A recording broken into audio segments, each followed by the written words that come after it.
Welcome into RedRaiders.com. I'm Krista Pirtle here at the USA, where Texas Tech just knocked off number 7 West Virginia 77-76.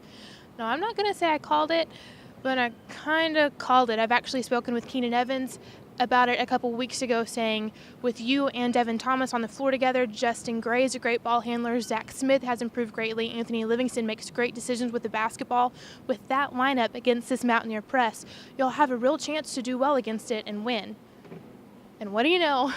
It happened. Texas Tech did knock off the Mountaineers. The Red Raiders committed only 13 turnovers. That was a welcome sight after they finished with about 15 at Iowa State. Most of those were unforced.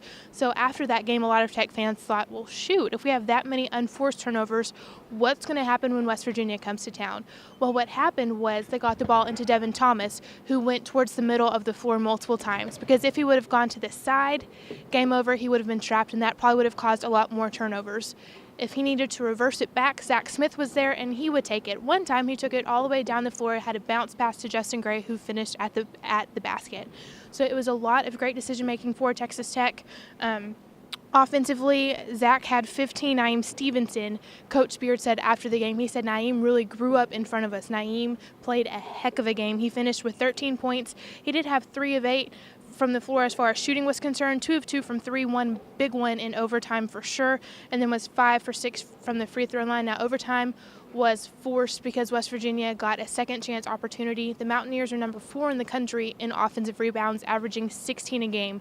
The biggest one tonight came when Daxter Miles pulled one down, hit Nathan Adrian outside at the three-point line, and sank it. That forced overtime. And then Tariq Phillip, if you think back to last year when Texas Tech was up 5, and then Phillip hits just a dagger three-pointer to give West Virginia that win here last year.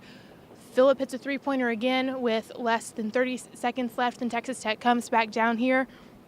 And I'm standing in the money shot of Anthony Livingston, who put up a 3. He said, I put that shot up with confidence because I shoot that shot before games with Daryl Dora at least 100 times.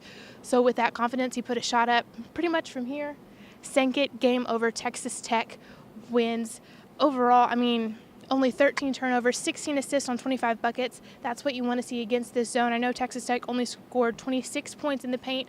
You really want to see that number increase. But the Red Raiders did okay from the three-point line at 7 of 13. It's more than 50%, so that's definitely what you need to see. But one key for Texas Tech in the overtime period, West Virginia just couldn't buy a bucket at the free throw line. They were only 6 of 12 in that overtime period.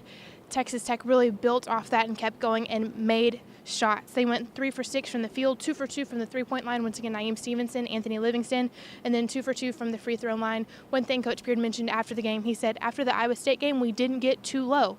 We talked about it, we worked on it in practice, and that was it. So now, after tonight's win, Texas Tech cannot get too high because they go to Phog Allen Fieldhouse to take on a Kansas team who hit a buzzer beater of its own to defeat Kansas State. So that's something that you're really not used to seeing at Allen Fieldhouse, so those Jayhawks are definitely going to be ready, but there's going to be a ton of stuff from tonight's game. There's going to be a gamer tonight, this video obviously, then check back on Thursday. We're going to have a video breaking down certain plays from this game. We're going to have a podcast previewing the Kansas game. Just Texas Tech basketball overload over on LubbockOnline.com and RedRaiders.com. I'm Krista Pirtle. Thanks for watching.